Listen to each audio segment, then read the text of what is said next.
Welcome to the Unfiltered Show from the Score Studios. I'm Joseph Casciaro. That's Tyler McKillop. And we are going to dig into the NBA offseason today before it's actually, officially began. We've already previewed the 2024 NBA Draft. You can check that video out on our YouTube page. We want to dig into free agency today, Tyler, and we figured the best way to do that is to kind of go through some of the top free agents on the market, and by doing that, we can touch on some teams and, potential suitors and all that kind of stuff. So with that, we have to start with none other than one King James, LeBron James. And how remarkable is it? And I know everyone has talked about this kind of stuff ad nauseum when it comes to LeBron, that he's still doing what he's doing at 39, 21 years in. But the fact that we are talking about a 39-year-old as the best free agent on the market, not just because of the name and the stature and everything that comes with it, but because literally as a player, he is still the best free agent on the market. And at 39, we're talking about a new deal that could be 3 years. Yeah. $160 million that LeBron, had conversations of I'm done taking pay cuts. I want my money. Give me my money. And what is it? A player option of $51 million? It's actually pretty interesting, LeBron's next week or so to figure out what this contract ends up being. Because listen, I'm going to say, I know that it's a nice kind of thought and it's fun to think about where he might end up and landing spots. Do we think that photo of him apparently in Philly is real? No, I think that was from 20... if I'm not mistaken, that's from 2018, the last time he was a free agent when he ended up choosing the Lakers, when the Sixers were one of the teams in. And I don't know if you remember, there was a report back then that him and Savannah James were checking out schools in the Philadelphia area, and everyone kind of went nuts, and he ended up in LA. But listen, I think he chose LA and Hollywood for a reason as the home, for the home stretch of his career. I'd have a hard time seeing him leaving. I think he likes the idea of being, a Laker too, and so I think we'll see him remain in the purple and gold. But what's interesting is what happens with his contract, because there's a couple options here. He's got the $51.4 million player option that you referenced. Now, I mean, technically, he could just take that and be a free agent next year. But what will most likely happen is he'll either opt in to that player option and extend for a couple extra years later this summer. And that would net him, I believe, $162 million over the 3 years. Or he could opt out now, sign a new 3-year deal now, which would only be worth $160 million. So it would be $2 million less, to your point, doesn't want to take pay cuts. But if he goes that route, takes the $2 million less now, he would end up with a no-trade clause. Yes, I did see that, yes. Because the NBA and its hilariously convoluted collective bargaining agreement. What was it? You serve 4 years, so, and apparently you're it's almost as if you've served a lifetime for a team. And this is how, if you remember, Bradley Beal has the no-trade clause, and everyone's like, what kind of idiots are the Wizards? Well, they're idiots, but not because of that. Because the Bradley Beal no-trade clause is strictly because that's how you get one in the NBA. You have to have at least 8 years of service. Yeah. You have to be signing a new contract, not an extension. But you have to be signing a new contract with the team you've spent at least 4 years with. And so all of those things adding up is pretty rare. Yeah. It happened for Beal in Washington. It could happen for LeBron. Already. Yeah, I don't think we're going to have too much of a conversation. I'm worried about this just in general for this offseason we could have a lot of conversations for no reason, where guys end up sticking with the teams that they're currently with for varying reasons. There's a lot of different reasons, which we'll get into with some of these top guys. But LeBron's definitely one where it's fun to think about. But I think a lot of people, your casual NBA fan, probably overlooks what Los Angeles means to a lot of these guys in terms of a great place to live, a great place to end your career, and also a great franchise to play for.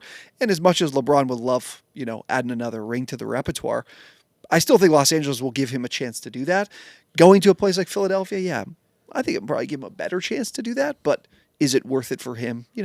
Family man, end of his career, 39 years old.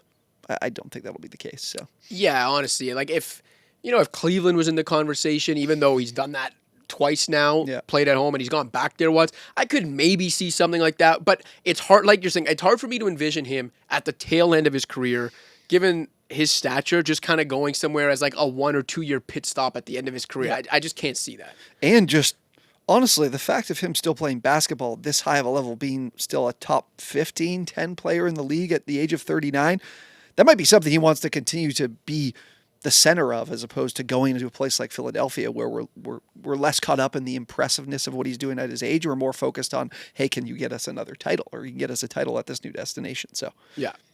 Well, down the hall from the Lakers, but not for much longer because they're moving to Inglewood. Yeah. The Los Angeles Clippers have a couple big name free agents, and that's Paul George and James Harden. Don't forget Russ. And Russell Westbrook. Fair enough. I think what people need to understand when it comes to the Clippers, because I think it's very easy to just say, well, they haven't won anything with these two guys, with Kawhi and Paul George together. They're never healthy. Mm-hmm. And so you shouldn't overpay Paul George, and they should move on to another. But the thing people need to realize is they do not control their own first-round pick until 2030. And and if they get out of these guys, that doesn't necessarily mean they have options. They either. don't, and that's the other thing. They can let Paul George and James Harden both walk for nothing, and they still would not have the cap space to replace them. So, there's no flexibility benefit to letting these guys go. Yep. There's no benefit to taking a step back and making your team worse on purpose. There's no benefit there because they don't control their own picks for 6 years, 7 years, whatever it is. And so you've already got Kawhi locked up. And there's the problem where Kawhi took this little bit of less money, and PG wants this extension, getting that fourth year or getting the max, wherein you gave the guy that obviously isn't as available as PG is, being Kawhi, but you gave him less money than his max, and you probably have this expectation or want from George to do the same. But I think with Paul George, he feels like he has options. He doesn't feel as locked in with LA, even though it was the place he definitely wanted to be back in. So I'm wondering whether or not they're going to be able to get what they want out of this, considering the leverage that George has compared to the lack of leverage I think that Harden has. Right, but even with Harden, I feel like they just end up getting a deal done. I'm with you in that. Harden's not getting a max at this stage of his career. I still think he'll get a sizable contract. I think he'll make 30, $25 to $30 million a year.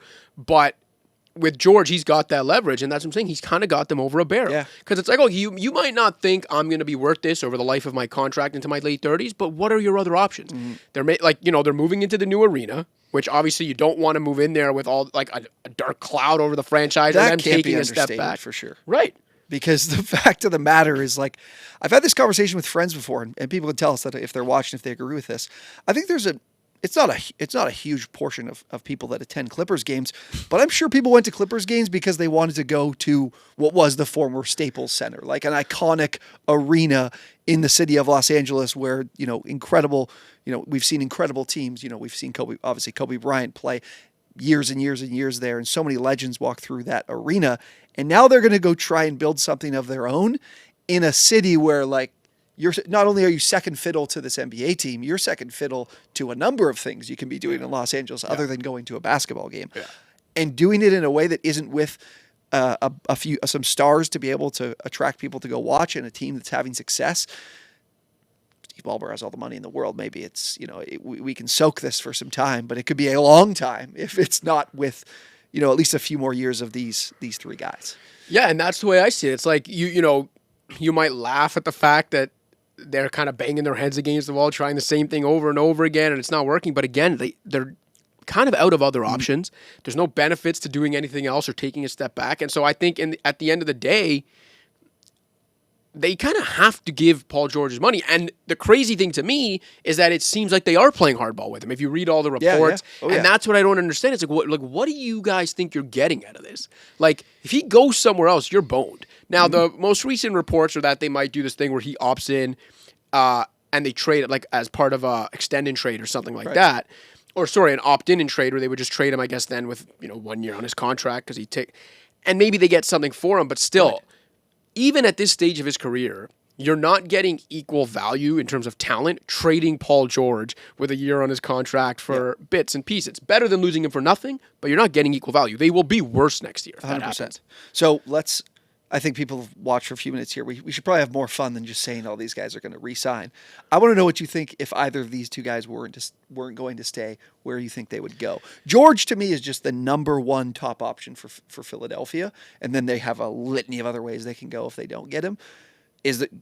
That's the only destination. I mean, yeah. I mean, I wrote about it. I did a whole video about it, about how I just think Paul George and the Sixers are a match made in heaven. I think he fits so perfectly between Joel Embiid and Tyrese Maxey. We're going to talk about Maxey today, too.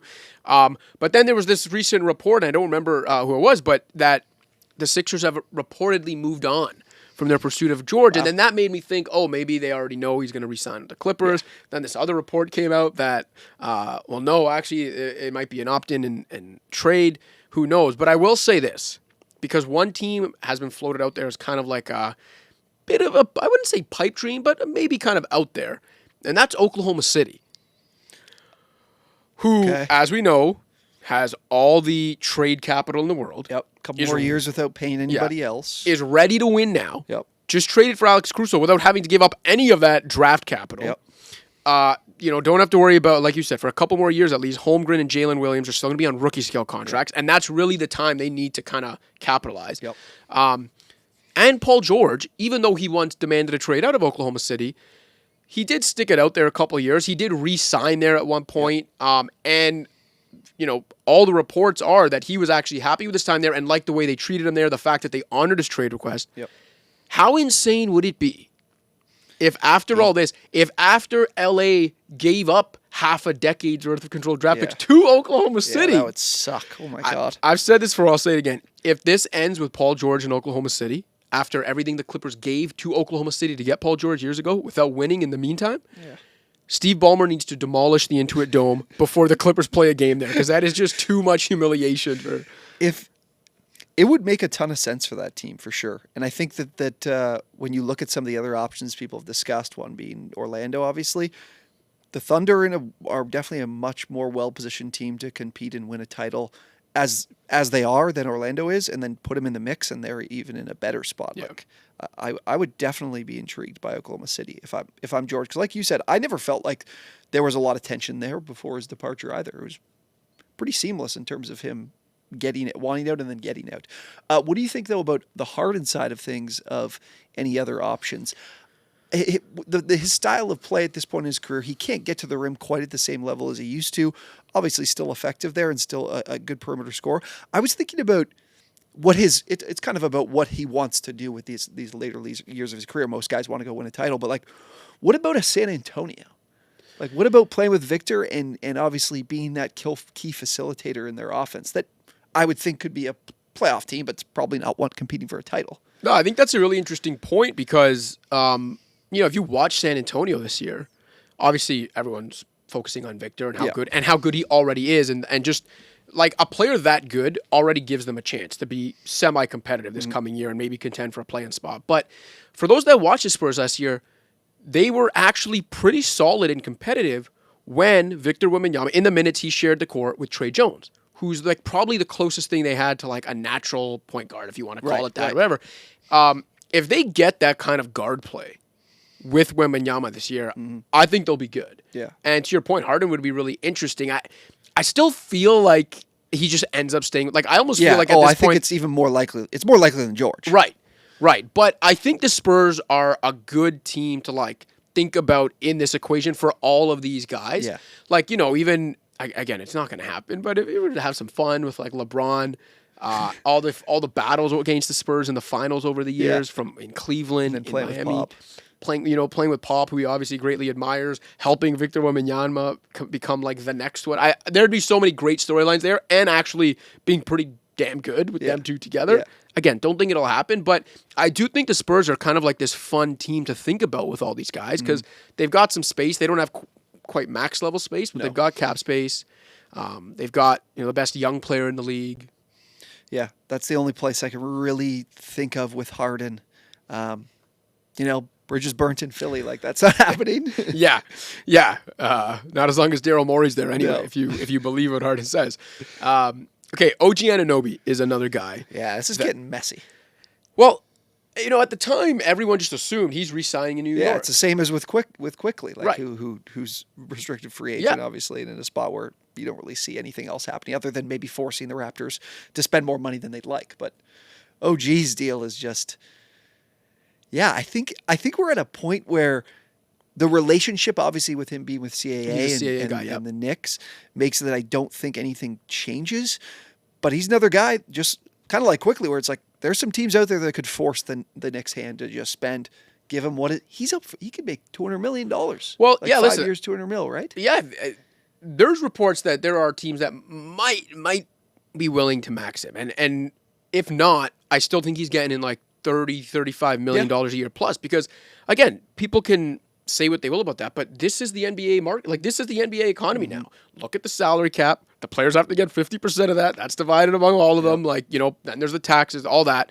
And if you just look at the TV deal that's coming. They have plans for like a 10% increase year over year. Massive increase in TV revenue coming, or streaming rights as well. So like the cap's already up there. It's going to continue to go up. Player salaries are reflected as a percentage of the cap, especially when you're talking about maxes and stuff. So the numbers are going to get crazy. And people just have to kind of accept that. Like, the NBA makes enough money for this to be the case. OG's a perfect example. You might not think of this guy as a $30-35 million a year player, but in this NBA economy, he absolutely is. He's one of the best defensive players in the league. Can knock down the three. Like, in terms of 3-and-D type stuff, as good as it comes. Can bully guys on a mismatch. He can play everywhere. Like, in Toronto, how many times did we see him guard Joel Embiid or a Nikola Jokic? He can be like a small ball 5 defensively, but he can also go on the perimeter and guard point guards. That's what makes him so interesting for so many teams that are looking to take their rosters to another level, and that's why the Sixers are another team that are linked. They're linked to a lot of these forwards, but he's so interesting in the fact that he's such a versatile defender, but also the slight is that he's just not available often enough. But when you get a guy that can do what he can do on the defensive end, it's worth a lot of money to a lot of these teams that are looking to be competitive and at that level of contention, especially some of these Eastern Conference teams too. So I do think it will get done with the Knicks because it'll just look so bad if it doesn't. But this is another prime second option for Philadelphia. I hate that we're talking about the same teams over and over here, but it would make a lot of sense if they miss out on a Paul George. Like, we'll get to some other guys here, but I would rather have an OG than go and, like, I've seen the DeMar DeRozan discussion, or there's one other I'm forgetting here, of just some other options that I'm just like, I don't see the fit here. Like, this just doesn't make a lot of sense for me. Whereas OG is someone that fits on where doesn't exactly he fit, right? And that's the thing with his player type, right? Like, versatile lockdown defender who can hit the open three, hit a corner three. What team doesn't want that? Like, contending team, rebuilding, doesn't matter. Team with money, they want that guy. Yeah. And he fits more seamlessly, more places, as you said, than a guy like DeMar. I'm with you in that. I feel like, again, sorry to disappoint everyone, he's probably re-signing in New York. But I do think, it's interesting that he's at least going to test the waters, because this new wrinkle in the CBA that now allows players to negotiate with their own teams between when the finals end and June 30th, as opposed to having to wait to June 30th. And we saw that's how the Siakam deal got done. Scotty Barnes extension, Malik Monk. We'll talk about that later too. But like, the fact that OG hasn't done that, and the fact that it seems like he's going to at least test the waters, see what's out there, that is a little scary for the Knicks, because there might be a team out there, maybe it's Philly, someone else, that offers him more than the Knicks thought they were going to get him for, and now they actually have a decision to make. I think they'll, in the end, they'll probably decide to just pay him, and match any offers, because they did give up Emmanuel Quickley and RJ Barrett for him. And at the time, that was a fine trade, I think, for both teams. And I think it made sense the Knicks did it. But if he walks, it's going to end up looking pretty rough. Yeah, exactly. So I wish I had another team that I could kind of put out there for OG that's outside of Sixers and Knicks. There's like Utah, for example, has a ton of cap space. Yeah. No one really knows what Utah's doing, because on one hand, like OKC, they got all these picks and trade capital. They got Lauri Markkanen, who's emerged as a star. They got to pay too. Walker Kessler. They've got Colin Sexton, who's breaking out. Like, on one hand, you could look at the Jazz and be like, hey, if they use some of this draft and trade capital, why can't they trade for a star and all of a sudden be in the mix? On the other hand, sometimes you read reports they might trade Markkanen and go all in on a long-term rebuild.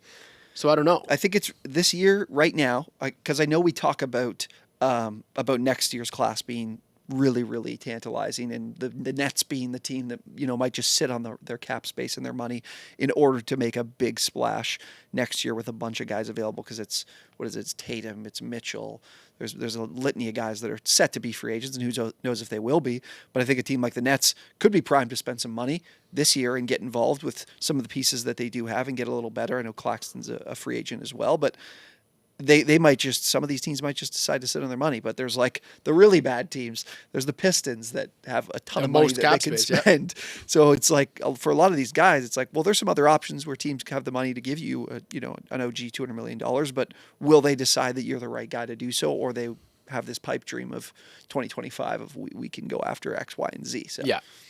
And I think they might be sobered up very quickly when Jason Tatum signs the biggest contract in NBA history, and maybe Mitchell resigns too. All right, a guy that you mentioned but we haven't really talked about yet is DeMar DeRozan. Yeah. Who, listen, he is a trickier fit because of his style of play. He's not a shoot like a team like Orlando, for example, who they could use a veteran, borderline all-star, whatever you want to call him. But Orlando also needs shooting. They've got enough mid-range guys, so DeMar doesn't fit there. Like he's not as seamless a fit. But he's still a very good offensive player. Like, he has made it work with what he does. Like, he's become so efficient from the mid-range, such a good finisher, such a good foul drawer and free throw shooter, great playmaker. And there's something to be said about guys that can carry you through a rigorous NBA season when you get into the months of February and March when some of us are watching games and we feel like just get us to the end already. Yep. And it's valuable, especially in this league, to be able to carry an offense and carry a team through those times of the year to be able to get you to the postseason. Like, let's just get there and give ourselves an opportunity. And DeMar is, like, quite frankly, very much proven to be that guy with a Chicago organization that is just an absolute joke. So I feel like there's a good chance he's back. I just don't see other fits that make a lot of sense.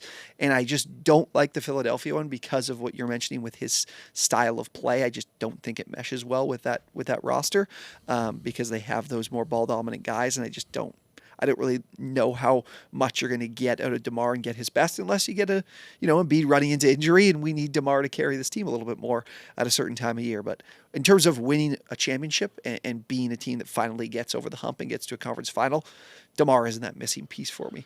So maybe then Philly, maybe the backup plan is OG, like you were saying, and also reunite OG with Nick Nurse if he doesn't end up in New York. And maybe there's a reunion in DeMar's future, but not with Toronto. Sorry, Raptors fans. With San Antonio.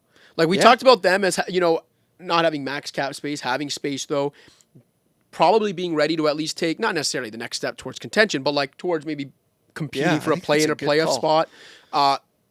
He played for the Spurs. He loves Pop. Yep. Pop loves him. Yeah. He really became a better playmaker in that system. You put him with Wembanyama. The defensive concerns are alleviated by the fact that Victor Wembanyama erases everything. Again, they would probably, get some more shooting around them and stuff. But, like, I feel like that's... Yeah, I like that. That's a possibility. And with respect to the Bulls, I mean, this organization, you talk about a team that really needs to hit the reset button and go all in on tanking and starting over. It's the Bulls. Now, the problem with that is they owe a pick in 2025. It's top 10 protected. So, again, if they do tank properly, it should be fine. They'll keep their pick. But... Who was it they owe that to? I think it might be San Antonio from the DeMar trade. Yeah, it is. It is. Yes. Because, and it is next year too. It's like, can we really initiate a rebuild when we don't have, a pick coming up and there's none of these guys, like, sure, Levine, DeRozan, like, could be valuable pieces to another team's roster, but what are we really fetching in that situation that really and DeMar's the rebuild? Gone already. His contract's up. Levine's a negative asset, unfortunately, just because of all the injury history. Yeah. They already, and this kind of was what I was getting at, they've already blown it with Caruso, where, like, look, I get that Josh Giddey's still young. He is technically still a prospect. Great playmaker. Big guard. He's also a guard that can't shoot or really defend. Like the Ben Simmons comment. Yeah, well, imagine if Ben Simmons never defended. Like, Ben Simmons at one point was an all-defensive team member. Like, you can say what you want about Ben Simmons. I've clowned him too, but there are things he did that even Josh Giddey can't do. So, like, I'm just not that high on Josh Giddey. But the Bulls reportedly had the option to get multiple picks for Caruso at one point during the season. We obviously don't know the value of those picks, but still. That's not shocking. The Bulls are this ownership group is complacent with playing games. And their president, Karnisovas, said at one point this year that ownership gave him the green light to kind of, like, take the direction, whatever direction he needed to go. So you can't even say it's like, oh, well, yeah, it's easy for us to say they should rebuild, but if you're a GM or a president, your job's on the line. You have to do what the owner... No, apparently, from his own mouth, he said he got the green light from ownership to take the franchise whatever direction he thought they should go, and he thought they should continue to just chase the 10 seed rather than getting most value for Caruso, most value from DeMar. And now we're sitting here months later. They traded Caruso without getting any picks in it. They're probably, or at least 50-50, going to lose DeMar for nothing. They're going to give Patrick Williams like $70 million bucks for a few years. What are we doing here, Chicago? and it's easy to say now they should just tank and try to get Cooper Flagg or whoever else is coming out in 2025. Knowing the Bulls, it'll somehow backfire on them, and they'll end up with like the 11th pick or something, and end up having to convey it to San Antonio anyway. So the way things have gone for them, just a gong show. But okay, so let's recap our, I guess, top 5 free agents. LeBron, very confident staying in LA. Paul George. I'm really starting to lean the other way, where I actually think he could be leaving. But if I had to give you an answer, it'd probably be LA. I kind of want, let's have some fun and say OKC.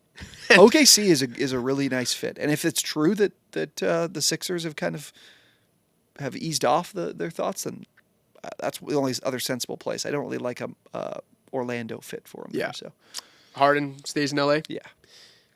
OG? I think he's back in New York. But we do need to find our...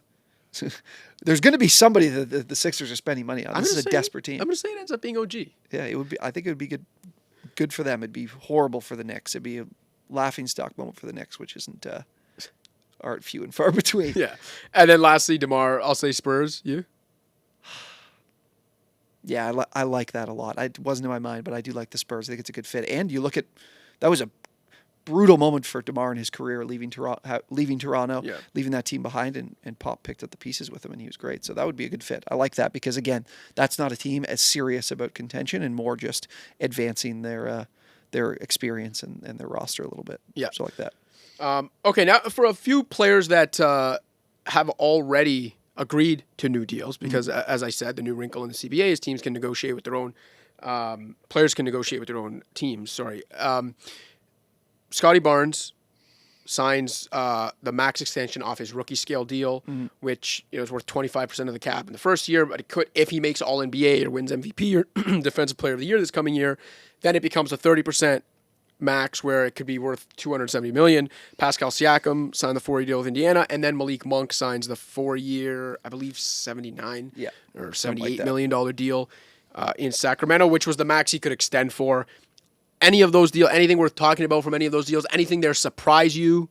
I think that the extension with Siakam in Indiana, I really think it needs to signal there needs to be something else, like where this team can feel like they're making some sort of movement forward, because it was obviously a very successful year with some good bounces that went their way along the way to get to the Eastern Conference Final. But I would like to see them, now that they're paying Siakam, they're paying a couple guys here, that I would like to see them find a way to advance the roster a little bit, because I don't think Pascal at this stage of his career puts them in a spot where they feel like they're legitimate title contenders. Yeah, I think he helps them for sure. I think him and Halliburton, there's still probably another level their chemistry can get to, and their two-man game can get to. I'm sure they'll find that.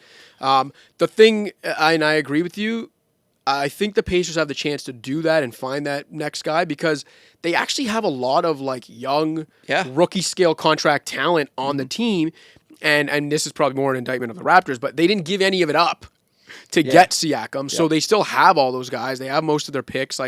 This is a team that probably can make, they can start the year off and see how it's going, but they can make a move. You look at how Nembhard broke out in the playoffs. They've got a lot of young talent here. They played whatever amount of months it was without Benedict Mathurin too. Yeah. So they have pieces that they could shuffle, or at least they could just get some development from some of these guys too. Because I do feel like they need a little bit of knockdown, like some higher level guards scoring. Obviously, Halliburton provides you with as a great facilitator too, and can score at times, but that would be beneficial for them. And they arguably gave, it's funny because they're the only of the 4 opponents that didn't actually win a game against Boston, but they arguably played Boston the best out of any opponent. I would definitely say that. I don't even think that's close. Yeah. For me, the Malik Monk deal actually surprised me. Not that he stayed in Sacramento, but that he, extended the way he did, which it was the max he could make on an extension. I thought maybe he would test the waters, see what's out there. Yeah, he's a fantastic piece to contending teams. Definitely surprised. And like I was saying earlier, when you think of this NBA, this cap market, this NBA economy, in this NBA economy, what Malik Monk brings for less than $20 million a year, 100%. bargain, steal. So really good value for Sacramento. And then the Barnes, I mean, that's just a no-brainer. Like a guy, a 22-year-old who made the All-Star team on his rookie scale contract is getting the max extension off his rookie scale. And from that point, it's literally just up to him. Like I said, if he makes All-NBA or shocks the world, win an MVP or something, then he gets the 30% max. All that is it's tied to the salary cap. So that is what it is. Speaking of the Raptors, Emmanuel Quickley's a guy we didn't talk about. I said we could get to maybe him and Maxey. Yeah. Everyone expects both these guys, especially in Maxey's case. Yeah, it's only because this team wants to maximize their spending ability. And his cap holds only $13 million, so they'll just do it after they do whatever else they do because they can sign a max guy, then re-sign Maxey. And in terms of Quickley, are you concerned? I feel like it's basically a no-brainer. He's back in Toronto. Yeah, it's just a thing that could risk just pushing his price. Yeah. Honestly, I don't think that there's again, the Raptors wouldn't look too bad if something happened where Quickley was gone. Obviously, it definitely wouldn't be ideal, but I think they definitely don't feel on the hook as much because I don't think OG was too interested in sticking around with that core. Fair, and I know, listen, I will say too, like Barrett being as good as he's been since coming here lessens the blow too, because for as much as that's kind of like found money, how good Barrett's been in Toronto and rejuvenated his career, the point of that deal for the Raptors perspective was Quickley. Yeah, that's who they wanted. Some good upside. And just how well he fits with Barnes, like that playmaking, good movement shooter guard, quick. I think he was the priority in that deal. And so that's where I'll disagree. Yeah, I do think if point. something were to happen after giving up OG for him, and I think they specifically targeting him as like, we think this guy, everyone calls him like Maxey Light. Yeah. Could be the guy beside Barnes going forward. I think it would be, I don't want to say catastrophic, but really bad. Yeah. If something were to happen, especially because he's an RFA, they control his free agency. I don't see any world where obviously they'd have to basically walk away. So. Exactly, yeah. And I think whatever it is, $25 million a year. Again, we keep talking about it, but in this NBA economy, if they think he's the starting point guard of the future, that's about right. And 25 with where they're at, the money thing just doesn't even. It's almost like it doesn't matter. Yeah, so I could see him being back 25-ish, a little more million a year. Are there any guys we haven't talked about yet that you want to throw out there as guys maybe people should be keeping an eye on this free agency period? Yeah, I think I have probably two, and then there's a bunch of the bigs that are interesting. But we can talk about Clay. I do think that. I do think that his free agency, it seems like a lot of people expect that things are somehow going to be mended in Golden State. I really don't think that that's very likely, just because there's a chance these two aren't on the same page in terms of where he's at in his career, money-wise, or just accepting of the role that they would like to see him in. And they just came off spending the most money in NBA history, didn't they? Like over $200 million they had committed. Yeah, with like the tax money, because they're also a repeater tax team, so they pay more per dollar spent over the tax because they've gone over the tax in many years. So I could see them wanting to get younger and they can find guys to fill that role with Clay. But there are teams that we talked about the Magic needing some perimeter scoring. He again kind of gets into the mix with Philadelphia for me if they don't find what they want, because that Buddy Hield trade addition last year went so terribly, and I think they would really benefit from finding someone to fill that role at a decent level. I still think Clay can do that for them. So his is going to be really interesting to watch. I don't think there's a lot of options outside of, there are a lot of teams that would like what Clay can provide even at his average. Never mind at his best. So he'll be interesting to watch. And then Toppin is really interesting because I loved his game in the postseason, and he has taken market improvement the last 3 years or so. I think he was shooting close to 40% from three this year and taking a few more of them, obviously, because he's making more of them. And the speed in which he can play was a great fit for Indiana. But the more I'm looking into this, I'm like, I think he's a no-brainer for them to bring back because maybe you continue to see that development. But at the same time, they drafted Jarris Walker with what? Was that like the top 10 pick? Top 10 pick? Like, what are your plans with him and with giving Pascal that type of money? Are you really going to put your top 10 pick into a situation where he's the third guy when you can find ways to effectively use his talents and then allocate your investment elsewhere? And again, I like Toppin's talent, so I don't know where else he could fit, but he fit really well in Indiana, so it'll be interesting to see too. His willingness to always push the pace, like his being able to thrive as a finisher in transition, just fit perfectly with Halliburton, Pacers, and that offense under Rick Carlisle. with respect to Clay, like as you were talking, it kind of got me thinking. It's like, okay, what if the Sixers don't go the max route with a PG? Is there a world where they can get OG and Clay? Yeah. And it's like, well, now you're cooking. Again, probably unlikely. But the thing with Clay is he's still a valuable guy. Like, still a great shooter. Even like him now starting to wane at the end of his career is still like a 39%, 38.5%, 39% three-point shooter on great volume. Like, that's still a great shooter. Moves well off the ball. But he's definitely lost a step over, it's been 6 years since he's been an all-star. And I think that's where he just has to be realistic about his value. Mm-hmm. Listen, if a team's willing to obviously get your money, do your thing. But, him expecting the Warriors, for example, to overpay him as some sort of like legacy or like lifetime achievement award, I just don't think the Warriors can do that. He's not that player anymore. They're already, still paying Steph $55+ million the next couple of years. Draymond got his extension, and rightfully so. Like the thing with Draymond, say what you will about him, he's a two-way player, and that defense is invaluable to them. You see it every year with his on-off splits and everything. Wiggins is owed another $84 million. Mm-hmm. They've got young guys up for extensions in Moody and Kuminga. Like they just can't be splashing money. But in this new world, to the second apron, which then really forget the tax they have to pay. The way it limits what you can do from a roster construction perspective. Yeah, and I've said how important I think his role can be to contending teams because we talked about it with a couple other guys. But you can also find Walmart versions of Klay Thompson. Like truly you can, that is serviceable enough that you don't really feel his loss to like a really bad degree. And with where this Warriors team at is also just, we're at a crossroads here. And Podziemski, the guy who made all rookie first team last year, again, I'm not saying he's going to be Klay Thompson or who's a Hall of Famer, or that he's even as good as Klay Thompson. Well, he probably is as good. He's already taken his minutes. But this is what I'm saying. Podziemski already taking Klay's minutes, can fill at least parts of a Klay void, a Klay-sized void there if he leaves, and doing it on a rookie scale contract. So I just don't think the Warriors have to feel obligated to overpay Klay because listen. Thanks for all the contributions. You're a legend here. Your number will be hanging in the rafters here one day. You deserve all that. Yep. But this is business. And, the guy that's most important is Steph and trying to keep as competitive a team as possible around Steph. And I don't know if overpaying Klay achieves that. No, I don't. Yeah, I don't think so. I'm surprised people's optimism of him potentially returning with the unfollow on Instagram. Yeah.